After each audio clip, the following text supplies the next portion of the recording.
Hello ಮಕ್ಕಳೇ, welcome. ಈ ಒಂದು ವಿಡಿಯೋದಲ್ಲಿ ನಾವು 4ನೇ ತರಗತಿಯ ಕನ್ನಡ ಪಠ್ಯಪುಸ್ತಕದಲ್ಲಿ ಬರುವಂತಹ ಒಂದು ಪಾಠ ಬುದ್ಧಿವಂತ ರಾಮಕೃಷ್ಣ. ಈ ಒಂದು ಪಾಠದ ಪ್ರಶ್ನೆ ಮತ್ತು ಉತ್ತರಗಳನ್ನು ನಾವು ತಿಳ್ಕೊಳ್ತಾ ಹೋಗೋಣ.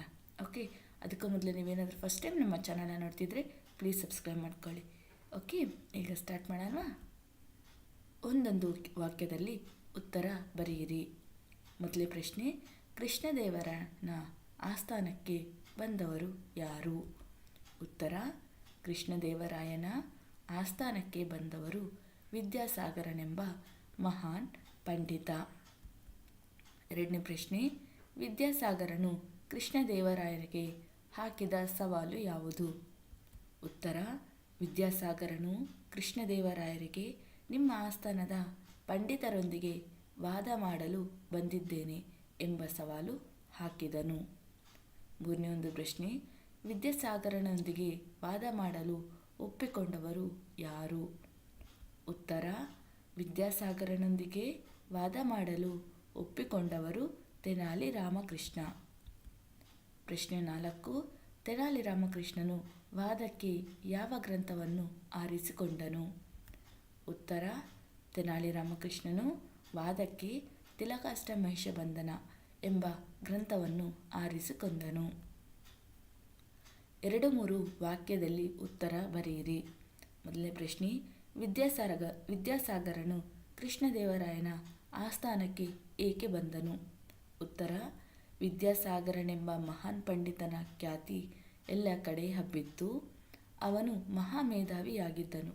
ಹೀಗಾಗಿ ವಿದ್ಯಾಸಾಗರನು ಕೃಷ್ಣದೇವರಾಯನ ಆಸ್ಥಾನದಲ್ಲಿದ್ದ ಪಂಡಿತರೊಂದಿಗೆ ವಾದ ಮಾಡಲು ಬಂದನು. ಪ್ರಶ್ನೆ 2, ವಿದ್ಯಾಸಾಗರನ ಮುಖ ಏಕೆ ಅರಳಿತು? ಉತ್ತರ, ವಿದ್ಯಾಸಾಗರನು ಕೃಷ್ಣದೇವರಾಯನ ಆಸ್ಥಾನದಲ್ಲಿ ಪಂಡಿತರಿಗೆ ಸವಾಲು ಹಾಕಿದಾಗ ಯಾರಿಂದಲೂ ಆಸಕ್ತಿ ಕಾಣದಿದ್ದಾಗ ಬೇಸರ ವ್ಯಕ್ತಪಡಿಸಿದನು.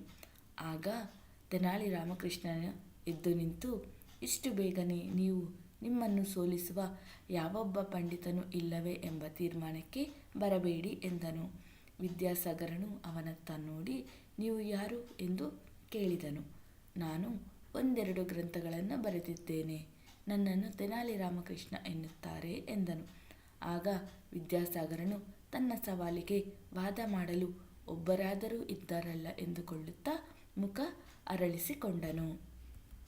ಪ್ರಶ್ನೆ 3, ತಿಲಕಾಷ್ಟ ಮಹಿಷಬಂಧನ ಎಂದರೇನು? ತಿಲಕಾಷ್ಟ ಎಂದರೆ ಎಳ್ಳಿನ ಕಡ್ಡಿಗಳು, ಮಹಿಷಬಂಧನ ಎಂದರೆ ಎಮ್ಮೆಗೆ ಕಟ್ಟುವ ಹಗ್ಗ. ಒಂದಿಷ್ಟು ಕಟ್ಟಿಗೆಗಳನ್ನು ಒಂದು ಹಗ್ಗದಿಂದ ಕಟ್ಟಿದ ಕಟ್ಟು, ಅದೇ ತಿಲಕಾಷ್ಟ ಮಹಿಷಬಂಧನ. ಕೊಟ್ಟಿರುವ ಮಾತನ್ನು ಯಾರು ಯಾರಿಗೆ ಹೇಳಿದರು? ಮೊದಲನೇ ಪ್ರಶ್ನೆ, ಈ ವಿಷಯ ಮೊದಲೇ ತಿಳಿದಿದ್ದರೆ ನಾನು ಇಲ್ಲಿಗೆ ಬರುತ್ತಲೇ ಇರಲಿಲ್ಲ. ಉತ್ತರ, ಯಾರು ಯಾರಿಗೆ ಹೇಳಿದರೆಂದರೆ ವಿದ್ಯಾಸಾಗರ ಪಂಡಿತರಿಗೆ ಹೇಳಿದರು. ಯಾವುದನ್ನು ಬೇಕಾದರೂ ಆರಿಸಿಕೊಳ್ಳಿ. ಉತ್ತರ, ಯಾರು ಹೇಳಿದ್ರಂದರೆ ವಿದ್ಯಾಸಾಗರನು ತೆನಾಲಿ ರಾಮಕೃಷ್ಣನಿಗೆ ಈ ಒಂದು ಮೇಲಿನ ಮಾತನ್ನು ಹೇಳ್ತಾರೆ. ಓಕೆ, ವಿದ್ಯಾಸಾಗರ ತೆನಾಲಿ ರಾಮಕೃಷ್ಣರಿಗೆ ಈ ಒಂದು ಮಾತನ್ನು ಹೇಳ್ತಾರೆ. ಓಕೆ, ಇದು ನಮ್ಮೂರಿನ ದನ ಕಾಯುವ ಹುಡುಗರಿಗೆ ಗೊತ್ತು. ಉತ್ತರ, ಈ ಒಂದು ಮಾತನ್ನು ತೆನಾಲಿ ರಾಮಕೃಷ್ಣನು ವಿದ್ಯಾಸಾಗರನಿಗೆ ಹೇಳ್ತಾರೆ. ಓಕೆ, ನೆಕ್ಸ್ಟ್, ಮಹಾಪ್ರಭು ಏಕೋ ನನ್ನ ದೇಹಾರೋಗ್ಯ ಸರಿಯಿಲ್ಲ. ಈ ಒಂದು ಮಾತನ್ನು ವಿದ್ಯಾಸಾಗರ ಕೃಷ್ಣದೇವರಾಯರಿಗೆ ಹೇಳ್ತಾರೆ. ಭಾಷಾ ಚಟುವಟಿಕೆ. ಮಾದರಿಯಲ್ಲಿ ಸೂಚಿಸಿರುವಂತೆ ಸೂಕ್ತ ಪದ ಆರಿಸಿ ಬರೆಯಿರಿ. ಮಾದರಿ, ಎಮ್ಮೆ ಪ್ಲಸ್ಗಳು ಎಮ್ಮೆಗಳು. ಉತ್ತರ, ಕಟ್ಟಿಗೆ ಪ್ಲಸ್ಗಳು ಕಟ್ಟಿಗೆಗಳು.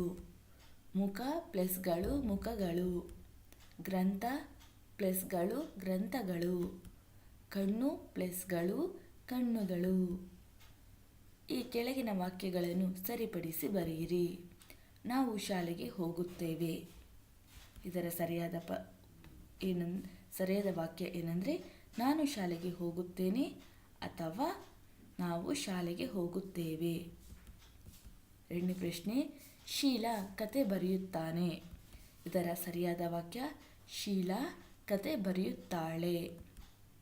ಮೂರನೇ ಒಂದು ಪ್ರಶ್ನೆ, ಇಂದು ಮಳೆ ಬರುವ ಸಾಧ್ಯತೆ ಇದೆ. ಇಂದು ಮಳೆ ಬರುವ ಸಾಧ್ಯತೆ ಇವೆ. ಉತ್ತರ, ಇಂದು ಮಳೆ ಬರುವ ಸಾಧ್ಯತೆ ಇದೆ. 4ನೇ ಒಂದು ಪ್ರಶ್ನೆ, ನಮ್ಮ ತರಗತಿಯಲ್ಲಿ ಹುಡುಗ ಇದ್ದಾರೆ. ಉತ್ತರ, ನಮ್ಮ ತರಗತಿಯಲ್ಲಿ ಹುಡುಗ ಇದ್ದಾನೆ ಅಥವಾ ನಮ್ಮ ತರಗತಿಯಲ್ಲಿ ಹುಡುಗರು ಇದ್ದಾರೆ. 5ನೇ ಒಂದು ಪ್ರಶ್ನೆ, ಕಾಡಿನಲ್ಲಿ ಮರಗಳು ಇದೆ. ಸರಿಯಾದ ವಾಕ್ಯ, ಕಾಡಿನಲ್ಲಿ ಮರಗಳು ಇವೆ. Thank you for watching the video. ನಿಮ್ಗೆ ಏನಾದರೂ ಈ ಒಂದು ವಿಡಿಯೋ ಇಷ್ಟ ಆಗಿದ್ರೆ ಪ್ಲೀಸ್ ಲೈಕ್ ಆ್ಯಂಡ್ ಸಬ್ಸ್ಕ್ರೈಬ್ ಮಾಡಿ. Thank you.